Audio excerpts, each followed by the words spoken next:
नमस्कार दोस्तों and my dear friends. मैं हूं Tirupati sir. This is my channel Tirupati sir's biology. तो आज के इस सेशन में मैं आपको बताने वाला हूं डीएनए, जीन्स एंड क्रोमोसोम्स। बहुत सारे बच्चों का बेसिक कंसेप्ट्स क्लियर नहीं होते हैं कि डीएनए और जीन्स में क्या डिफरेंस है, क्रोमैटिन नेटवर्क और क्रोमोसोम्स में क्या डिफरेंस है। तो आइए अपन देखते हैं आज के इस सेशन में कि बेसिक डिफरेंस क्या होता है। आज के इस सेशन में मैं आपको इंट्रोडक्शन पार्ट बताऊंगा कि जीन्स किसको कहते हैं, डीएनए क्या होता है, क्रोमैटिन नेटवर्क एंड क्रोमोसोम्स में बेसिक डिफरेंसेस क्या है, ये आज अपन पढ़ेंगे, राइट। तो स्टार्टिंग विथ टुडेज सेशन, सबसे पहले मैं आपको यहाँ पे दिखाना चाहूँगा डायग्राम। इस डायग्राम में मैं आपको बता देता हूँ। यहाँ पे देखिएगा, सबसे पहले आपको सेल दिख रहा है, दिस इज सेल। सेल के अंदर में अगर आप बीचों बीच देखोगे तो this is the nucleus. As we know that nucleus के अंदर में क्या होता है बेटा, न्यूक्लियस के अंदर में जेनेटिक मटेरियल होता है। सो आपको पता है कि ह्यूमन बींग्स के अंदर, सेल के अंदर न्यूक्लियस में जो जेनेटिक मटेरियल होता है वो मेनली डीएनए होता है। That means deoxy nucleic acid होता है। लेकिन ये जो डीएनए है ये कौन से फॉर्म में प्रेजेंट होता है, ये इस फॉर्म में होता है, क्रोमोसोमल स्ट्रक्चर इस फॉर्म में। इस क्रोमोसोमल फॉर्म में, इस न्यूक्लियस के अंदर में वो इस तरह का स्ट्रक्चर कॉइल्ड फॉर्म में होता है। तो मैं एक एक पार्ट यहाँ से बाहर की ओर निकालते हुए दिखा रहा हूँ। न्यूक्लियस से जब अपन क्रोमोसोम्स निकालेंगे तो वो इस तरह से आपको दिखाएंगे। जो यहाँ पे आपको स्ट्रक्चर दिख रहा है, इस तरह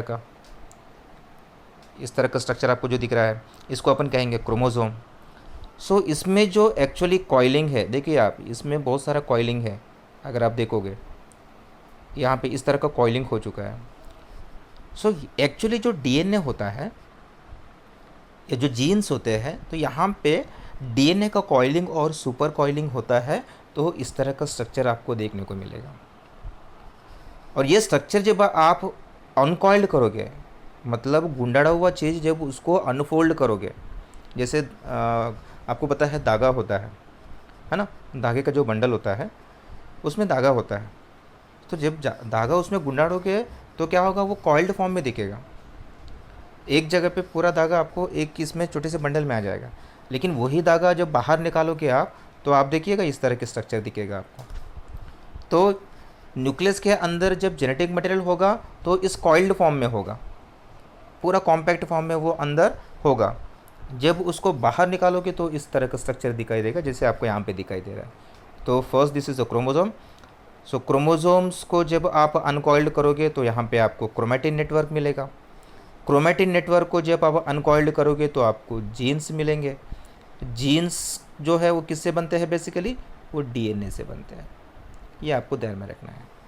so this particular segment of DNA is called gene. Gene क्या है आपको पता है, डीएनए तो वैसे बहुत लंबी थ्रेड है, लेकिन इस लंबी थ्रेड का एक पर्टिकुलर सेगमेंट जो है उसको अपन क्या कहते हैं, उसको अपन कहते हैं जीन। और ये जीन किससे बना हुआ है, ये जीन जो है ये डीएनए से बना हुआ है। डीएनए मतलब डीऑक्सी न्यूक्लिक एसिड, राइट। समझ में आया students? What I am saying is, cell के अंदर न्यूक्लियस है, न्यूक्लियस के अंदर जेनेटिक मटेरियल है। तो जेनेटिक मटेरियल कौन से फॉर्म में है, क्रोमोसोम्स के फॉर्म में।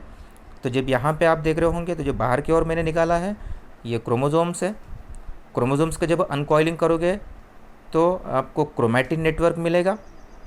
कौन सा नेटवर्क, क्रोमैटिन नेटवर्क।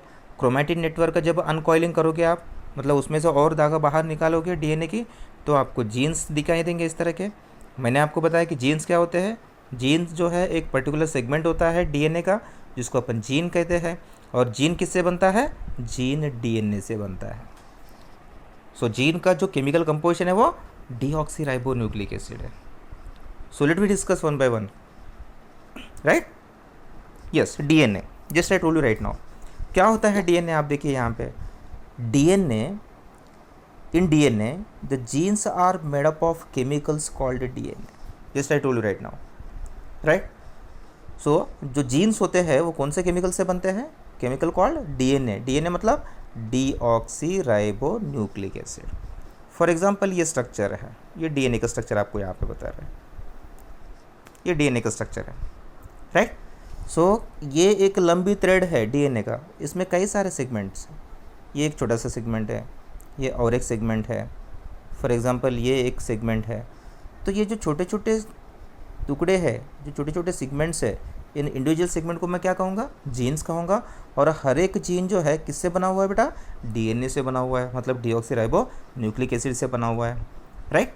स्ट्रक्चर में देखिए डीएनए मॉलिक्यूल कैसे दिख रहा है, देखो यहाँ पे DNA molecule is a double helix that is 2 long thin strands twisted around each other like a spiral staircase। आपको पता है, यहाँ पे देखो, यहाँ पे एक जो स्टैंड है वो इस तरह से है, दूसरा स्टैंड जो है वो अपोजिट में, और दोनों के दोनों स्टैंड जो है वो एंटी पैरेलल डायरेक्शन में जाते हैं। मतलब एक ऊपर से अगर नीचे आता है तो दूसरा क्या होगा, दूसरा नीचे से ऊपर की ओर जाएगा। इसको अपन कहते हैं एंटी पैरेलल डायरेक्शन। पैरेलल मतलब दोनों सेम डायरेक्शन, बट यहाँ पे मैं क्या यूज़ कर रहा हूँ, anti parallel direction. So anti parallel direction में ये दोनों जो स्टैंड्स है वो फोल्ड होती है, और जब फोल्ड होती है तो वो स्टेयर केस, स्पाइरल जो स्टेयर केस होती है, राइट, वो स्पाइरल स्टेयर केस जैसे आपको यहाँ पे दिखाई देंगे। Is a clear? Yes. Next, अब इसमें अपन देखते हैं, यहाँ पे थोड़ा सा बेसिक दिया हुआ है, मैं आपको बता देता हूँ। वैसे जो इस तरह का स्ट्रक्चर जो आपने देखा है, इस तरह का जो फोल्डिंग स्ट्रक्चर है, राइट, और ये जो स्ट्रक्चर होता है, ये जो लैडर है, स्पाइरल स्टेयरकेस जिसको अपन बोल रहे हैं, तो ये बैकबोन किससे बनता है?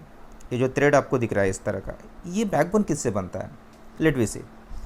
देखो, the sides are sugar and phosphate molecules. The rungs are pairs of chemicals called nitrogenous base or bases for short. Right, मैं आपको बता देता हूँ इस डायग्राम में। यहाँ पे अगर आप लैडर देख रहे होंगे, ये जो है स्पाइरल, एक मिनट, मैं आपको और अच्छे से इस पर एक्सप्लेन करके क्लियर करके बता देता हूँ। Right, now it is clear. So you can see here, यहाँ पे ये लैडर है, this ladder and this is second ladder. ये जो लैडर है, ये जो स्पाइरल फोल्डिंग्स आपको दिख रहे हैं, ये जो बैकबोन है ये किससे बनता है? ये बैकबोन जो है शुगर और फॉस्फेट बैकबोन से बनता है। यहाँ पे दिखा है, राइट, यहाँ पे देख लीजिए आप। तो ये जो बैकबोन है ये किससे बनता है? शुगर एंड फॉस्फेट मॉलिक्यूल से। और बीच में जो रंग्स दिए हैं, रंग्स मतलब आपको पता है लैडर के बीच में जो स्टेयरकेस टाइप होती है, इसको अपन कहते हैं रंग्स। जो बीच के स्टिक्स है इसको अपन क्या कहेंगे? रंग्स। अब ये रंग्स कौन से केमिकल से बनते हैं? ये जो रंग्स हैं इसमें बॉन्डिंग होता है किस किस का? एडेनिन का जो पेयरिंग है वो थायमिन के साथ होता है, आपको पता है अच्छे से वैसे। और ग्वानिन का जो पेयरिंग है वो साइटोसिन के साथ में होता है। सो एडेनिन थायमिन के साथ पेयरिंग करेगा, ग्वानिन जो है वो साइटोसिन के साथ में पेयरिंग करेगा। अभी ये जो केमिकल बॉन्ड्स है ये क्या है? AT और GC क्या है? तो AT और GC को अपन कहते हैं purine and pyrimidine bases. So purine pyrimidine bases ये एक्चुअली नाइट्रोजनस बेसेस है। ऑलरेडी आपने 10th में पढ़ा होगा, या आपके प्रीवियस स्टैंडर्ड्स में पढ़ा होगा आपने। सो नाइट्रोजनस बेसेस जिसको अपन प्यूरिन और पायरिमिडिन बेसेस होते हैं। प्यूरिन बेसिस कौन कौन से है आपको पता है, राइट? सो प्यूरिन बेसिस और पायरिमिडिन बेसिस। सो हमेशा ध्यान में रखना, प्यूरिन बेसिस पायरिमिडिन के साथ पेयरिंग करेगा और पायरिमिडिन बेस जो है वो प्यूरिन के साथ करेगा।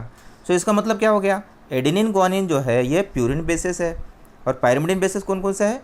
Thiamine, cytosine and uracil. इसमें और एक यूरासिल मैंने एक्स्ट्रा नाम दिया है। यूरासिल DNA में नहीं रहता है, यूरासिल जो है वो किस में रहेगा? यूरासिल RNA में रहता है। यूरासिल RNA में रहता है, जहाँ पे थायमिन नहीं होगा। RNA में थायमिन नहीं होता है, तो इंस्टेड ऑफ थायमिन RNA में U होगा, जो कि यूरासिल जो है A के साथ पेयरिंग करता है, बॉन्ड पेयर करता है, राइट? समझ में आया बच्चों? यस, मैं आपको ये बता रहा था, लिसन वंस अगेन। तो आपको ध्यान में रखना है, A जो है थायमिन के साथ करेगा, G जो है वो साइटोसिन के साथ करेगा। तो यहाँ पे एडेनिन ग्वानिन क्या हो गया? Purine basis. थायमिन साइटोसिन क्या हो गया? Pyrimidine basis. तो हमेशा ध्यान में रखना है, प्यूरिन बेस जो है पायरिमिडिन बेस के साथ पेयरिंग करेगा, पायरिमिडिन बेस जो है वो प्यूरिन बेस के साथ पेयरिंग करेगा। राइट। यस, यहाँ पे दिया है, आप यहाँ पे देख सकते हो। There are 4 types of bases, adenine, thymine, guanine and cytosine. This bases link in a very specific manner. हमेशा ध्यान में रखो, A always pairs with T, जैसे मैंने आपको बताया ए जो है किसके साथ पेयर करता है, टी। वैसे C always pairs with G, तो C always pairs with G, right. ये आपको ध्यान में रखना है। तो ये जो बेसिस है, 4 टाइप्स ऑफ बेसिस, ये सारे नाइट्रोजनस बेसिस है जो रंग्स फॉर्म करता है, जो रंग्स फॉर्म करते हैं bye means of the chemical bond, right. Next क्या कहता है, DNA molecule has 2 important properties. इसके बाद 2 इंपॉर्टेंट प्रॉपर्टीज है।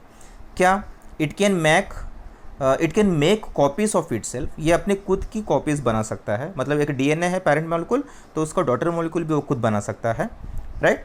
कैसे बना सकता है, जैसे आपको बताया कि इसमें 2 स्ट्रैंड्स हैं, इसमें 2 स्ट्रैंड्स हैं, तो दोनों स्ट्रैंड्स को जब आपस में आप सेपरेट करोगे, राइट, दोनों स्ट्रैंड्स को जब आपस में सेपरेट करोगे तो हर एक स्ट्रैंड जो है वो अपना कॉम्प्लीमेंट्री डीएनए स्ट्रैंड बनाएगा, मतलब एक नया डीएनए न्यू मॉलिक्यूल बनाएगा।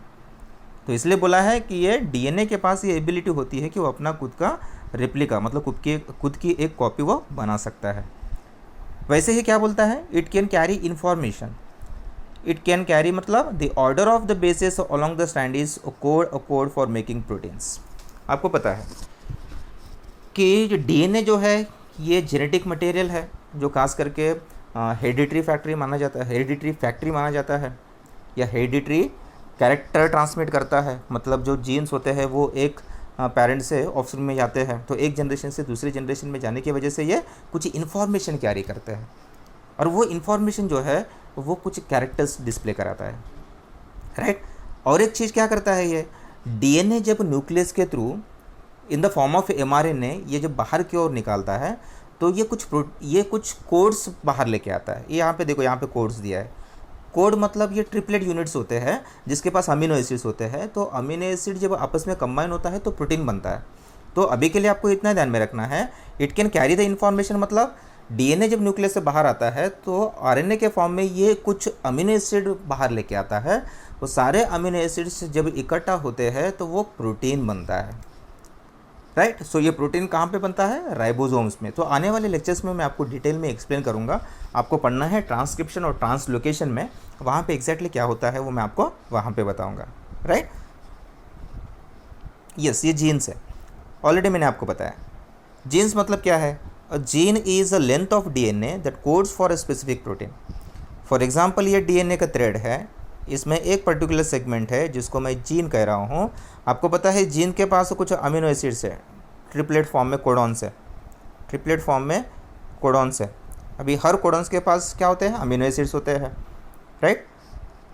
और ये अमीनो एसिड क्या करता है, प्रोटीन बनाता है।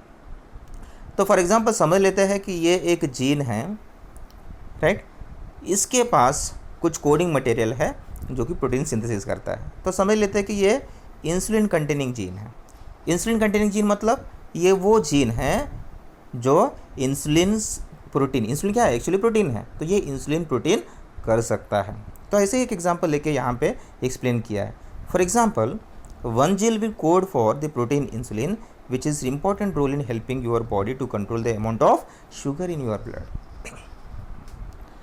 सो हर जीन का एक एबिलिटी होता है एक्सप्रेस करने का।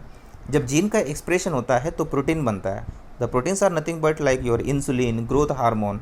जो जितने भी प्रोटीन्स आपके बॉडी में रिलीज होते हैं वो सभी वो जीन्स के एक्सप्रेशन से ही होते हैं, राइट। सॉरी।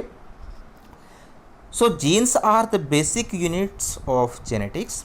वैसे अगर देखा जाए तो ह्यूमन बींग्स के पास 20,000 से 25,000 जीन्स होते हैं, 20 to 25,000 जीन्स होते हैं। These genes accounts for only 3% of our DNA। देखो यहाँ पे, दिस मोस्ट इम्पॉर्टेंट पॉइंट। आपके बॉडी में वैसे देखा गया तो जितना भी डीएनए कंटेंट है आउट ऑफ 100%, उसमें सिर्फ 3% जो है, 3% ऑफ टोटल डीएनए, उसमें सिर्फ 3% जीन्स ही होते हैं। 100% अगर डीएनए कंटेंट है तो उस 100% डीएनए कंटेंट का मात्र 3% जो है वो आपके जीन्स है, जो आपके बॉडी में अलग अलग फंक्शन कैरी करता है, अलग अलग फंक्शन परफॉर्म करता है। और रिमेनिंग जो 97% डीएनए हैं उसका फंक्शन अभी भी क्लियर नहीं है, लेकिन बहुत सारे साइंटिस्ट का ये मानना है कि ये हो सकता है कि बाकी जो 3% जीन्स है उसको कोऑर्डिनेट करता है, राइट। तो उसके साथ निभाता है ताकि उनका फंक्शनिंग प्रॉपर हो। Is it clear? ये हो गया आपका जीन्स के बारे में। अभी क्रोमोसोम्स, जैसे आपको पता है क्रोमोसोम्स, सो क्या होता है, देखिए आप, ये थ्रेड है, अभी वैसे तो बहुत लंबी थ्रेड है ये, है ना। अभी इस थ्रेड को क्या करना है, अपने को कॉइलिंग करना है, राइट। अभी इस थ्रेड को क्या करना है, कॉइलिंग करना है। तो कॉइलिंग कैसे होगा फिर? कॉइलिंग अगर करना है तो फिर और पास में करना पड़ेगा उसको। फॉर एग्जांपल अभी जो मैंने स्ट्रक्चर निकाला था, कॉइलिंग करने के बाद वो कैसा होगा, फॉर एग्जांपल इस तरह से होगा, कॉम्पैक्ट हो गया। लेकिन इस कॉइलिंग के लिए एक प्रोटीन की ज़रूरत होती है, उस प्रोटीन को अपन कहते हैं हिस्टोन। क्या कहते हैं उसको? हिस्टोन। जैसे धागा गुंडाने के लिए वो जो बेंडल होता है जिस पे आप धागा गुंडाते हो, राइट, वैसे ये एक प्रोटीन चाहिए होता है जिसके थ्रू डीएनए को अपन कॉइल कर सकते हैं, मतलब गुंडाड़ सकते हैं। समझ में आया आपको? देखो यहाँ पे क्या बोलता है, अगर आप देखोगे, if you took the DNA from the cells in your body and lined it up end to end, it would form a strand 6000 millions miles long. Wow. अगर आपके बॉडी से पूरा डीएनए कंटेंट अगर निकालोगे, अगर उसके एक एंड से दूसरे एंड तक अगर आप उसको बिछा के रखोगे, तो ये 6000 मिलियन माइल्स जो है, यू कैन नॉट इमेजिन, इतनी लंबी डीएनए थ्रेड आपके बॉडी में रहता है, मतलब अपनी बॉडी में रहता है। तो ये 6000 मिलियंस माइल्स लॉन्ग ये डिस्टेंस इतना कवर कर सकता है। और इतनी बड़ी डीएनए कंटेंट को अगर आपको एक छोटे से टीनी मॉलिक्यूल में, टीनी प्रोटीन टीनी न्यूक्लियस में अगर उसको पैक करके रखना है, तो उसके लिए किसकी ज़रूरत होती है? अपने को हिस्टोन की ज़रूरत होती है। तो क्या होता है, देखो, this important material DNA molecules are tightly pack and around proteins called histones to make structure called chromosomes. So DNA molecules are tightly pack around the proteins called histones. तो हिस्टोन के हेल्प से ये DNA molecules को tightly pack किया जाता है, इस तरह से इसको गुंडाड़ा जाता है। सो जब गुंडाड़ते हैं तो स्ट्रक्चर फाइनली ये इस तरह से आपको दिखाई देगा, जिसको अपन क्रोमोसोम कहते हैं, राइट। तो यहाँ पे अगर स्ट्रक्चर में दिख रहा होगा आपको, तो ये डीएनए है, राइट।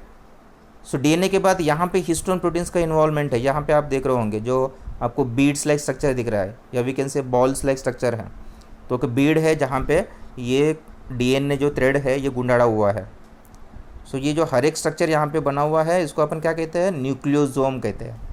ये जो न्यूक्लियोसोम है, राइट। सो जब डीएनए थ्रेड जो है, DNA thread with the help of histone molecule जब ये न्यूक्लियोसोम बनाता है, तो वो क्रोमैटिन नेटवर्क बनाता है, उसको अपन कहते हैं chromatin network. Chromatin network actually किसको कहते हैं अपन? When the DNA is coiled and super coiled with the help of histone molecule to form the nucleosome, then it is called chromatin network. Is it clear? So ये सारे जो chromatin जो beads आपको दिख रहे हैं, फिर से ये आपस में सब कॉइल्ड होंगे, सुपर कॉइल्ड होंगे, और फाइनली आपको इस तरह का स्ट्रक्चर दिखाई देगा जो कि क्रोमोसोम्स होता है। Is it clear? सो ये आपको ध्यान में रखना है। तो ये जो आर्म है, ये तो आपको आने वाले लेक्चर्स में बताना है। इसको पी आर्म कहते हैं, इसको क्यू आर्म, और बीच में एक सेंटर होता है जिसको अपन सेंट्रोमियर कहते हैं। सेंट्रोमियर के हेल्प से जो दो क्रोमैटिड्स है वो आपस में जुड़ते हैं। ये वाला क्रोमैटिड और ये वाला क्रोमैटिड जो है, ये दोनों आपस में एक सेंटर पॉइंट पे जुड़ते हैं जिसको अपन सेंट्रोमियर कहते हैं, राइट। सो मैं आपको आने वाले लेक्चर्स में डिटेल में बताऊंगा। नेक्स्ट, क्रोमैटिन वर्सेस क्रोमैटिन क्या है, यही डिफरेंस मैं आपको बताना चाह रहा था अभी। देखिए यहाँ पे न्यूक्लियस में डीएनए तो डबल हेलिकल स्ट्रक्चर के फॉर्म में पैकेज है with the help of proteins called histones to form a chromatin network. Just I told you right now, chromatin network किसको कहेंगे? जो डबल हेलिकल स्ट्रक्चर है, जब इसका पैकेजिंग प्रोटीन के हेल्प से होता है। कौन सा प्रोटीन? हिस्टोन के प्रोटीन्स के थ्रू होता है, और जब ये कॉम्प्लेक्स बनाता है उसको अपन क्या कहते हैं? Chromatin network. और ये जो क्रोमैटिन नेटवर्क का फर्दर कंडेंसेशन होता है तो उसको अपन कहते हैं क्रोमोसोम। तो यहाँ पे क्रोमोसोम आपको कहाँ दिखाई दे रहा है डायग्राम में? ये क्रोमोसोम है, राइट। और ये जो नेटवर्क है, दिस पोर्शन, ये जो पोर्शन है ये क्या है? ये क्रोमैटिन नेटवर्क है। कौन सा नेटवर्क? Chromatin network. और क्रोमैटिन नेटवर्क से जब धागा और बाहर निकलता है, देखिए आप, तो ये आपको दिखेगा जीन्स, ये जीन्स है। और जीन्स को और एक्सप्लोर करोगे तो आपको यहाँ पे डीएनए दिख रहा है। So this is what called, so DNA followed by genes genes followed by chromatin network followed by chromosomes. ये ऑर्डर है, राइट। यहाँ पे देखो क्रोमेटिन क्या है, chromatin is the lower order of DNA organisation, मतलब ये स्ट्रक्चर है क्रोमेटिन। और क्रोमोजोम्स कौन सा ऑर्डर है, ये हायर ऑर्डर है। क्यों, क्योंकि ये हायर ऑर्डर इसलिए है कि इसी फॉर्म में क्रोमोजोम्स का जो है वो कंडेंसेशन होता है और न्यूक्लियस में पैक होता है, इसलिए वो हायर ऑर्डर है। सबसे लोअर ऑर्डर अगर क्रोमेटिन से भी अगर मैं नीचे आऊँगा तो ये डीएनए है, डीएनए के बाद आता है जीन्स, जीन्स के बाद आता है क्रोमेटिन नेटवर्क के बाद आता है क्रोमोजोम, और क्रोमोजोम जो है फाइनली इस न्यूक्लियस में पैक होगा। समझ में आ रहा है आपको, is it clear? So this is about chromatin versus chromosome, right. So वैसे अगर आप देखा जाए तो ह्यूमन बींग्स में कितने क्रोमोजोम्स होते हैं, as we know that there are 23 pairs of chromosomes are there, right. So इस 23 पेयर ऑफ क्रोमोजोम्स में 6 क्रोमोजोम्स किसको कहते हैं और ऑटोजोम्स किसको कहते हैं? आपको पता है कि इसमें ह्यूमन बींग्स में 23 पेयर्स ऑफ क्रोमोजोम्स है, मतलब नंबर कितने हुए हैं 46, 23 मल्टीप्लाइड बाई 2 46 क्रोमोजोम्स जैसे अपने बॉडी में है। इसमें होता है 22 + 1 पेयर, इसको अपन ऐसे लिख सकते हैं, कैसे 22 + 1 पेयर, तो कितने पेयर हो गए 23 पेयर्स। सो इसमें जो 1 पेयर लिखा है मैंने, इस 1 पेयर को अपन कहेंगे 6 क्रोमोजोम्स। तो मेल्स है तो जैसे मेल मतलब बॉय है तो उसको XY क्रोमोजोम आएगा यहाँ पे 1 पेयर में, और गर्ल है तो यहाँ पे XX आएगा। सो ये जो 1 पेयर मैंने यहाँ पे लिखा है, this 1 pair it may be a XY और it may be a XX। और जो रिमेनिंग 22 पेयर्स है इसको अपन क्या कहते हैं, इसको अपन कहते हैं autosomes. These are the pair of chromosomes which are present in our body, right. और इस 23 पेयर ऑफ क्रोमोजोम्स में सबसे बड़ा जो क्रोमोजोम्स होता है वो क्रोमोजोम 1 है, फर्स्ट नंबर वाला क्रोमोजोम, जिसमें 8000 जीन्स होते हैं। और जो 21st क्रोमोजोम है उसके पास 300 जीन्स होते हैं, जो कि स्मॉलेस्ट होता है। ये आपके नीट पॉइंट ऑफ व्यू में भी इंपॉर्टेंट हो सकता है या कुछ entrance point of view important हो सकता है कि 23 पेयर्स में से सबसे बड़ा क्रोमोजोम 1 है और सबसे छोटा क्रोमोजोम 21 है, जिसके पास 300 जीन्स होते हैं। Is it clear? Yes. So this is all about the DNA, genes, chromatin network and the chromosomes. So hope you guys you enjoyed a lot. Thank you very much, and don't forget to subscribe my channel Tirupati Sales Biology. Thank you very much.